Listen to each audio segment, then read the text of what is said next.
Welcome back to Yang Daily. I'll be your host, Alex Cheney, bringing you all the Yang news you need to live your life right. Plenty of high-level politics to cover today. I struggled to keep my own commentary to a minimum this episode. Keeping these things short is hard.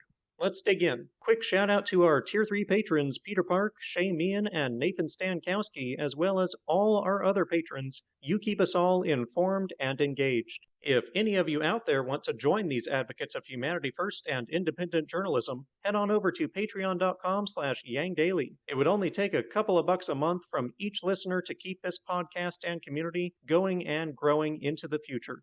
Now on to the news. Starting on a bright note, Neuralink, Musk's brain implant device company, has released a video of one of their chipped monkeys absolutely wrecking face at a game of pong. I should probably mention that he controlled the paddle directly with his mind, to be clear. I think I could probably get that good too if I got rewarded with banana smoothies as he did.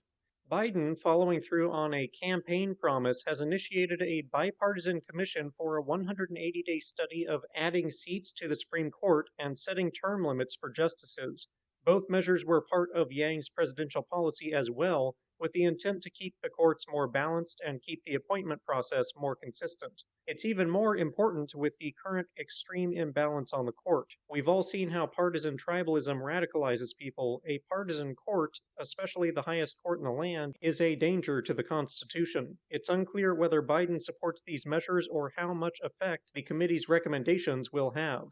Trump and McConnell's civil war within the Republican Party appears to be turning from cold to hot. At a recent RNC retreat, Trump continued his calls for a cult loyalty purge to remove anyone critical of himself from the GOP. He blasted Pence and others, but especially McConnell. Among other insults, Trump called McConnell a stupid son of a... well, something that would flag this podcast as explicit, suffice it to say. Seemingly in response, a McConnell-aligned super PAC has endorsed another of Trump's targets, Lisa Murkowski, an independent Alaska senator who voted to impeach Trump.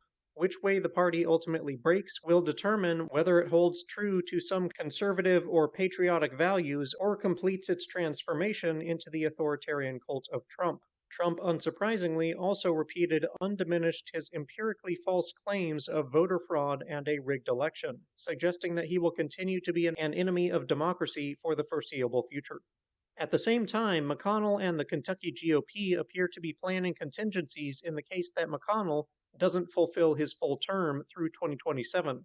McConnell reportedly has a list of successors, with Attorney General Daniel Cameron at the top, and Republican legislators said they are looking to take the appointment of a replacement out of the Democratic governor's hands. Under the proposed bill, when a senator steps down, the governor would only get to select from 3 nominees chosen by the senator's political party.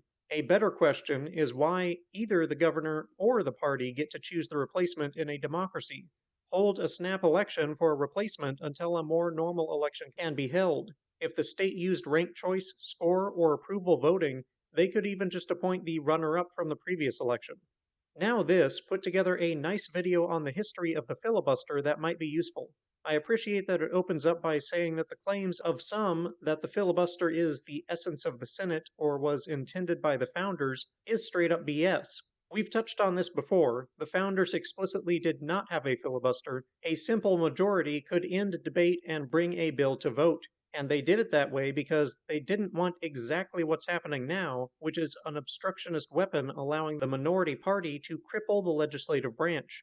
Democracy is supposed to be the opposite of authoritarian rule. Our founders were done with monarchs, which are the extreme end of minority rule, where a single person has all the power. Democracy is the opposite, maximum distribution of power, where everyone gets an equal vote and the majority wins.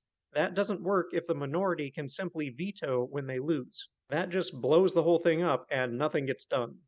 Texas is looking to pass another new voter suppression bill that would, among other things, restrict early voting, outlaw drive-through voting, and make it a crime to send applications for absentee ballots to voters unrequested. Similar to Georgia, this prompted Dell and American Airlines to issue statements objecting to the bills, with AT&T and Southwest Airlines issuing less committed statements in general support of voting rights. American Airlines' statement echoed my own position, which is that laws increasing election security should make it easier to vote, not harder.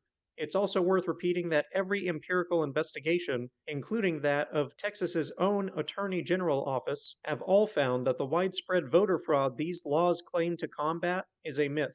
Abbott, unsurprisingly, has joined McConnell in hypocritically calling for the silencing of any company that objects to voter suppression while simultaneously supporting corporate donations as free speech.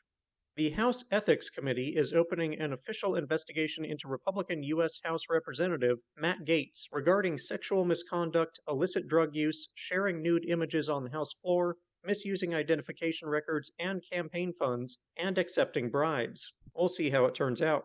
I'm happy to report that Andrew is finally eligible for vaccination and got his first shot yesterday at a local pharmacy. Would have been better before catching COVID, but it's still good to know he's as protected as possible going forward. Hopefully Evelyn and the boys get it too.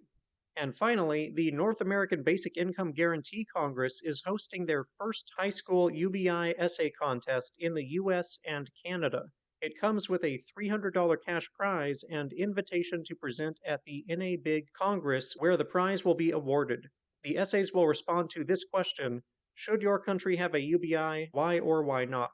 The deadline for submission is May 21st, and you can find all the details at the link below. If you're in high school, give it a shot.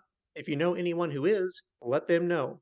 And that'll do it for today's Yang Daily. Bookmark and share the Neuralink video, the filibuster video, the voter suppression bill, and the essay contest. Flood Congress with calls, tweets, faxes, and letters using the Resist bot or Income Movement Easy Contacts below. If you need help, consult Humanity Forward, the Income Movement Aid Database, the Mission Asset Fund, or United Way, and don't forget to Yang Daily.